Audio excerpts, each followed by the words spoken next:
আসসালামু আলাইকুম রহমতুল্লাহ। বিসমিল্লাহির রহমানির রহিম। আগের ক্লাসে কি হয়েছে আলোচনা, ঝাই ঝামেলা, মারামারি, গ্যাঞ্জাম বা জিহাদ। তো এই যে একটা শিক্ষা কেন্দ্র, এটা ঘরের বাড়ির শিক্ষা কেন্দ্র। এটা অনেক আগে পরিস্থিতির উপরে, মানে পরিস্থিতি মোকাবেলার উপরে হুট করে সিদ্ধান্ত নিয়ে এটা আমি বানাইছিলাম একটা ভালো নিয়েতে, নেক নিয়েতে। এটা হচ্ছে পরিপূর্ণ শিক্ষা ব্যবস্থা, তার মধ্যে খাতা কলম রাখা অবশ্যই জরুরি। শুধুমাত্র ওয়াজ করে, শুধু বক্তৃতা দিয়ে কোনো মানুষকে সঠিক শিক্ষা দেওয়া সম্ভব না। শুধুমাত্র ওয়াজ বা বক্তৃতা এটা শুধু সিদ্ধান্ত নেওয়ার জন্যে, যে কিছু এলাকার মহল্লার বড় বড় নেতা যারা, এদেরকে উপস্থিত করে কিছু সিদ্ধান্ত নেওয়ার জন্য এটা মাহফিল বা আলোচনা সভা, এটা বা বিশেষ কোনো কারণে দু একটা বিচারের জন্য এই আলোচনা সভা বা মাহফিল কনসার্ট এটা জরুরি। বা কাউকে পরিপূর্ণ শিক্ষা দেওয়ার জন্য, শেখানোর জন্য মাহফিল, ওয়াজ, মিছিল, মিটিং এগুলা বৈধ না। পরিপূর্ণ শিক্ষা ব্যবস্থাকে, যেখানে খাতা কলম বা বোর্ড আবশ্যক। মসজিদে যদি এই বোর্ড না থাকে তাহলে সেটা মসজিদটা শিক্ষাকেন্দ্র হবে না, বা ওইখানে যায় মানুষ পূজা করবে। পূজা বলতে কি, যেখানে কোনো ফায়দা নেই। এই জন্যে পরিপূর্ণ শিক্ষা ব্যবস্থা এটাই, যে এখানে খাতা কলম বা বোর্ড রাখা। তো আমি তো এখানে একটা বানাইছি, আর আমাদের মসজিদে দক্ষিণ চৌবাড়িয়া যে মধ্যপাড়া মসজিদ, সেখানেও একটা বোর্ড ছিল। আমার বোর্ডটা রাখা ছিল সাদা বোর্ড, মসজিদের সামনের দিকে লাগানো ছিল। তো আমাকে কেউ এরকম প্রশ্ন করে নাই, যদি দু একজন বলছিল যে এই বোর্ড কেন লাগাইছো। তো ওই সময় মসজিদের খুব খেদমত করতাম, মসজিদের টাকা কালেকশন করতাম। এই দক্ষিণ চৌবাড়ি গ্রামের কার অবস্থা কি, অভাব অনটনে যারা আছে, আসলে অনেকেই দেখা যায় কি যে টাকা দিতে পারতেছে না। তো জোর করে টাকা নেওয়া এটা ঠিক না, কারণ ইবাদত তো। আর কিছু মানুষের জাকাত দেওয়া জরুরি, যাদের অর্থ সম্পদ বেশি, এরা তো অবশ্যই টাকা মসজিদে দিবেই, জরুরি। কিন্তু জোর জবরদস্তি করা যায় না। জোর জবরদস্তি তখনই ওই ব্যক্তি করতে পারে যে অন্যায়ের প্রতিবাদ করে। যেমন আমি অন্যায়ের প্রতিবাদ করি, আমি একজনের থেকে, সম্পদশালী থেকে জোর করে টাকা নিতে পারি। কিন্তু যারা অন্যায়ের প্রতিবাদ করে না, শুধু মানুষের লোক দেখানো ইবাদত করে, তো এটা হলো ব্যবসা। তো আমার চৌবাড়িয়া যে মসজিদের মধ্যে যে বোর্ডটা ছিল, ওই চৌবাড়িয়ার কিছু পোলাপানি হয়তো দু একজন প্রয়োজনে নিছে, ক্লাবের, এই স্পোর্টিং ক্লাবের, যেটার ক্লাবের নামই আমি দিছি SCSC বা সাউথ চৌবাড়ি স্পোর্টিং ক্লাব। এটার নামকরণ তো আমি করছিলাম, আর সাথে পরামর্শ ছিল রিয়াজুল ইসলাম। তো ওরাই আর কি মসজিদের কোনো থেকে নিছিল ওই কোনো খেলার কাজে, তারপরে আর ফেরত দেয় নাই। এবং আমারও অনেক কাজের মধ্যে বাধা সৃষ্টি করে দু একজন, কিছু গোলাপান আছে যে এটার নাম ব্যবহার করে যে এটাকে খারাপ দিকে নিয়ে যায়, বা ভালো কাজের জন্য, যেমন মাদক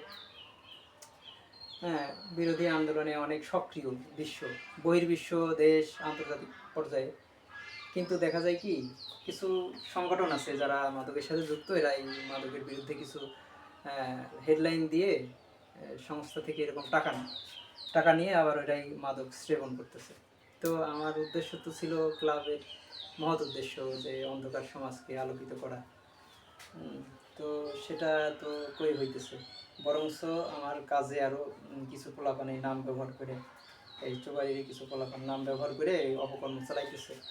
আল্লাহ তালা এদেরকে হেদায়েত দান করুক। সবাই না, তো আরও অন্যরাও সক্রিয় আছে, এদেরকে শায়েস্তার জন্য আল্লাহ তালার পক্ষ থেকে। এই জন্য অহংকার মুক্ত থাকা, মারামারি, কাটাকাটি, ঝগড়া, এগুলা থেকে মুক্ত থাকা, এটাই হলো মূল শিক্ষা ব্যবস্থা। যে পরিপূর্ণ শিক্ষা ব্যবস্থা হচ্ছে কি, যে অবশ্যই বোর্ড থাকা। মসজিদে এটা করা দরকার, কারণ ইমাম সাহেব তো সবসময় আলোচনা করেই। কিছু কিছু দিক আছে বোঝানো অনেক জরুরি।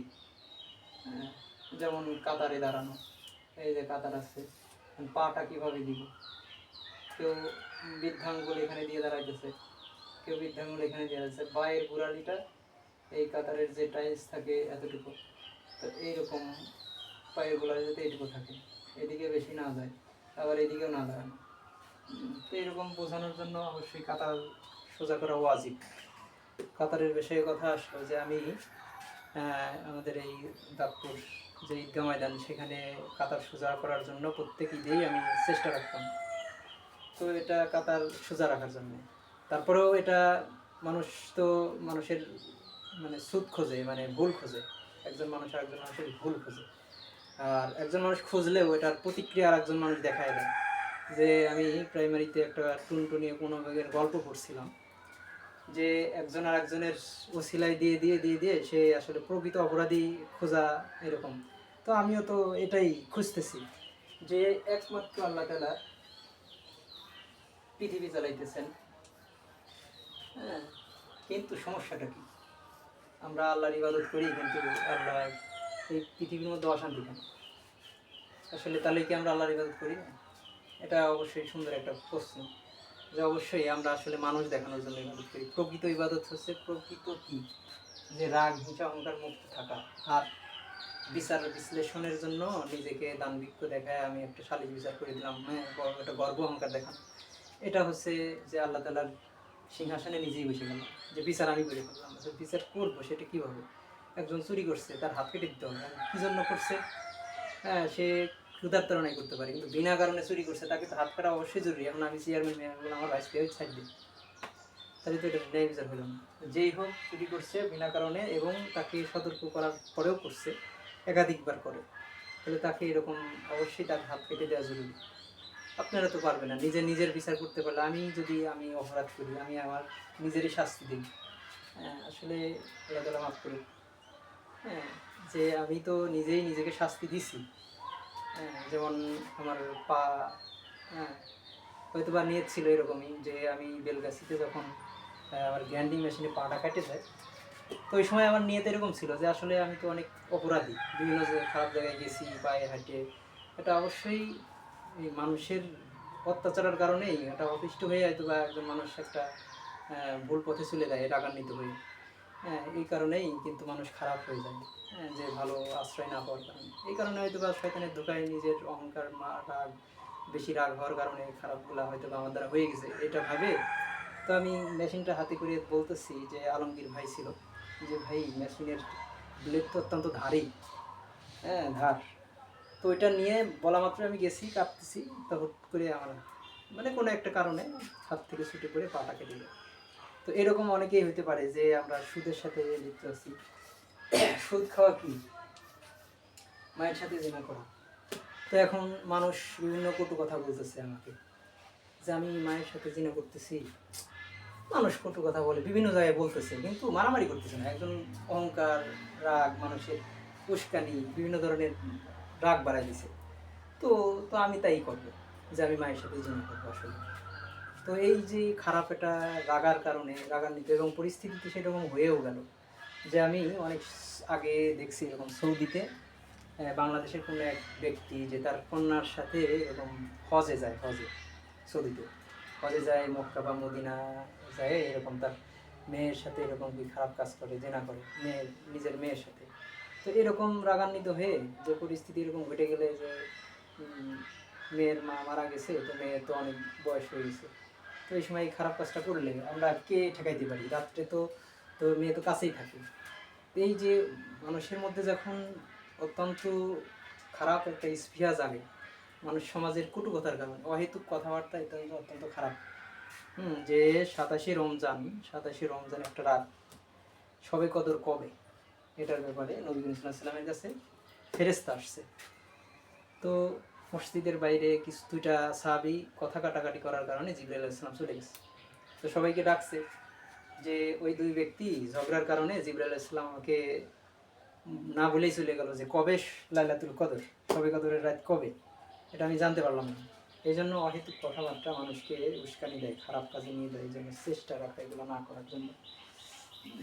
এই জন্য এই যে একটা প্রভাব, এই প্রভাব থেকে আমরা নিজেকে সরাই রাখি।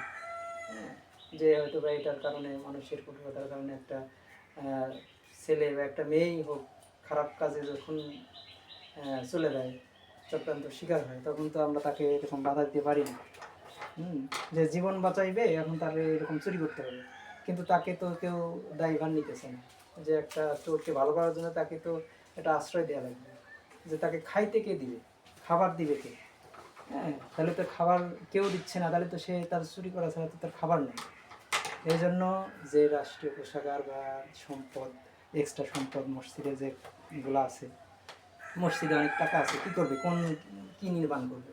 তো মহল্লায় যে খারাপ ছেলে, যা খারাপ মেয়ে বা ছেলেরা যারা আছে, এদের একটা কর্মসংস্থান করে দেওয়া, বা এতিম, এই অর্থ বা টাকা বা এই জমিনটা তাদের জন্য, মানে এতিমের হক, এই সমস্ত টাকা এতিম ছেলে মেয়ের হক। আল্লাহ তাআলা সবাইকে বুঝার তৌফিক দান করুন।